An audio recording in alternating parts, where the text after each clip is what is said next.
নমস্কার বন্ধুরা, সুস্বাদু খাবারের গল্পে সবাইকে স্বাগত। আজকে আমি বানাবো ওলের একটা নতুন রেসিপি। খুবই ঝুরঝুরে আর মুচমুচে হয় আর খেতেও খুব টেস্টি লাগে।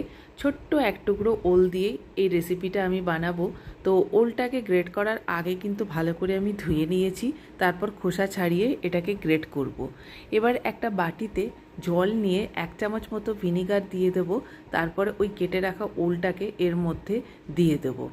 এরপরে এটাকে 15 থেকে 20 মিনিট মতো এরকমভাবে রেখে দেব।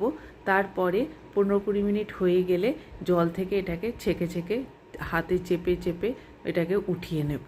আর লাস্টে যেটুকু আছে সেটা আমি একটা চায়ের ছাঁকনি নিয়ে নিয়েছি, তার দিয়ে জলটাকে ছেঁকে নিয়ে ওলটা উঠিয়ে নেব। তো এইভাবে যে উঠালাম ওলটা, মানে ওলের টুকরোটা, সেটাকে কিন্তু থালাতে দিয়ে কিছুক্ষণ ফ্যানের তলাতেও রাখা যেতে পারে বা কিছুক্ষণ এমনি রাখলেও হবে, আবার না রাখলেও চলবে। তো আমি একটু ফ্যানের তলায় রেখেছিলাম, হাতে টাইম ছিল বলে।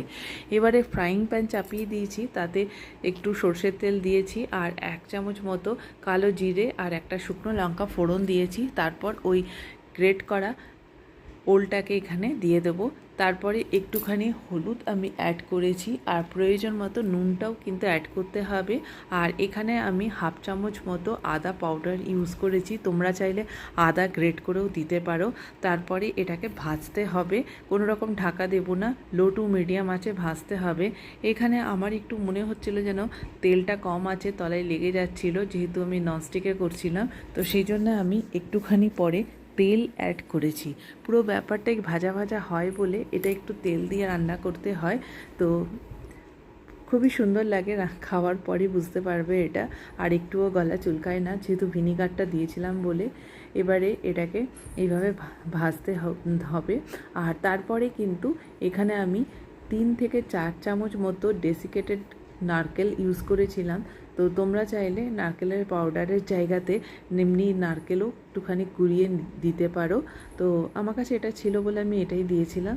তো এইভাবে এটাকে ভাজা ভাজা হয়ে গেলে দেখবে কালারটাও চেঞ্জ হয়ে গেছে আর তলাতে আর লেগে থাকছে না। তো খুব সুন্দর একটা গন্ধ বেরোয় নারকেলটা দেওয়ার পর, তখনই বুঝবে এটা হয়ে এসছে, তখন গ্যাসটাকে অফ করে দিতে হবে।